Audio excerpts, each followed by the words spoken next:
Olá, bem-vindos! Hoje vamos falar daquela magia que transforma uma peça de roupa de fica bem para fica absolutamente perfeito. E sabem qual é o segredo? Pois está todo nos ajustes dos moldes. Quem nunca passou por isto, não é? Criar uma peça, seguir o molde à risca e no fim fica aquela sensação de que está quase perfeito. É uma frustração super comum para quem cose, mas a boa notícia é que a solução é bem mais simples do que se possa pensar. Pois é, ajustar moldes não é de todo uma seca. Pelo contrário, é quase como ganhar um superpoder na costura. É a habilidade que nos dá o controle total sobre a peça final, que transforma aquele quase num perfeito e nos permite criar roupa que assenta que nem uma luva e nos dá uma confiança incrível. Ok, então o que é que vamos ver hoje? Vamos começar pela base de tudo, o problema do caimento e como tirar bem as medidas. Depois, mergulhamos a fundo nos ajustes essenciais, busto, cintura e anca. A seguir, passamos para modificações mais simples, como o comprimento e a folga. E para terminar em grande, vamos dar os primeiros passos criativos e rever umas regrinhas de ouro para que tudo corra bem.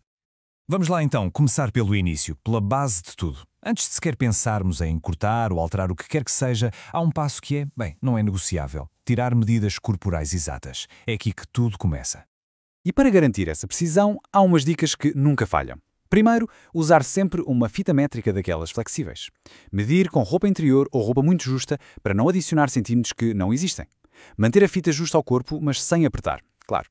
E olhem, uma dica de ouro. Se for possível, peçam ajuda. Especialmente para medidas como as das costas, faz mesmo toda a diferença. E é aqui que percebemos porque é que os ajustes são tão importantes. Pensem nisto. De um lado temos as nossas medidas, que são únicas como uma impressão digital.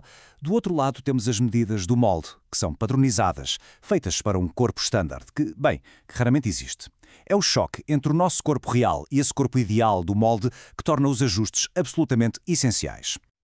Ok, com as medidas certinhas na mão, está na hora de passar à ação. Vamos então focar-nos nos ajustes essenciais, naquelas 3 áreas que, regra geral, são as que mais pedem a nossa atenção.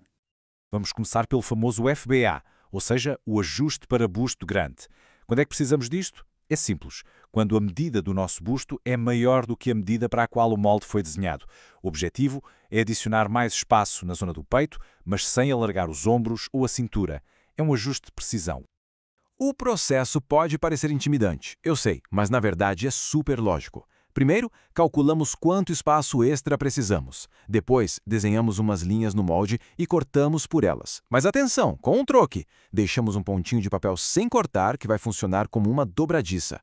A seguir, abrimos o molde nessa dobradiça, a quantidade exata que precisamos, e preenchemos com papel.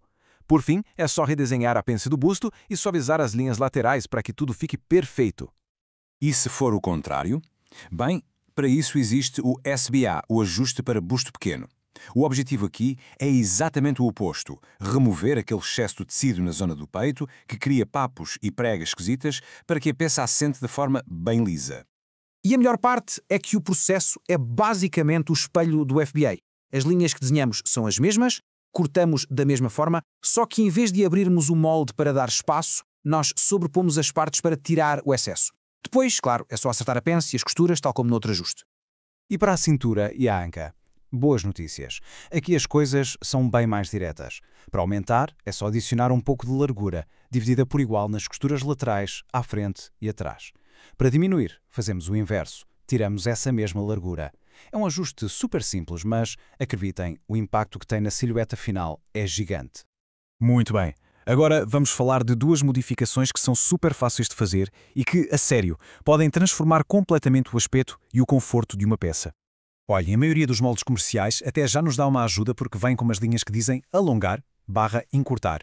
É uma maravilha. Para fazer uma manga ou uma saia mais comprida, é só cortar por essa linha, afastar as 2 partes do molde e colar um pedaço de papel no meio. E para encurtar, ainda mais fácil, é só fazer uma dobra nessa mesma linha. É mesmo um dos ajustes mais rápidos e com resultados mais imediatos. Ok, agora um conceito muito importante. A folga, ou ease, como se diz em inglês. Isto não é um erro de modelagem, atenção. É o espaço extra que o molde tem para além das nossas medidas exatas. E para que é que serve? Bem, é o que nos permite respirar, mover e também é o que define o estilo da peça. Uma peça justa tem pouca folga. Uma peça oversized tem imensa folga. Perceber isto é fundamental. Pronto, depois de dominarmos estes ajustes essenciais para que a roupa assente bem, é que começa a verdadeira diversão. Agora saímos do campo da necessidade e entramos no mundo da criatividade. Vamos ver como é que podemos pegar num molde básico e transformá-lo em algo único, com a nossa assinatura. E não é preciso nada muito complicado para começar. Pensem nisto, mudar um decote redondo para um decote em V, ou transformar uma manga simples numa manga à boca de sino, ou até mesmo adicionar ou remover pences para dar uma forma diferente à peça. E com um bocadinho de prática, quem sabe, até começar a misturar e combinar peças de moldes diferentes para criar um design exclusivo. Mas calma, antes de nos atirarmos de cabeça para a experimentação, convém ter em mente algumas regras de ouro. São umas dicas essenciais que vão garantir que todo este processo de ajuste corre sobre rodas e, mais importante, sem grandes frustrações. E se só pudessem levar uma destas dicas, que fosse esta: façam sempre uma peça de teste. A sério, usem um tecido barato, o que se costuma chamar de musselina ou retalhos, para testar os ajustes. Assim conseguem ver se tudo ficou bem antes de cortar naquele tecido bom que estão a guardar. Confiem em mim, este passo poupa tanta dor de cabeça. E claro, não se esqueçam de marcar tudo no molde e, acima de tudo, praticar. E isto leva-nos à grande conclusão de tudo isto. Ajustar moldes é uma competência e, como qualquer competência, melhora com a prática. Ninguém nasce a saber. Por isso, é muito importante não desanimar se à primeira não correr tudo perfeito. A costura é mesmo uma viagem, um processo de aprendizagem constante. E por isso, terminamos com um pequeno desafio. Agora que estas ferramentas e ideias estão mais frescas, qual vai ser a primeira peça que vai ganhar uma nova vida? Aquela que vai ser transformada para ter não só um caimento perfeito, mas também um toque verdadeiramente pessoal.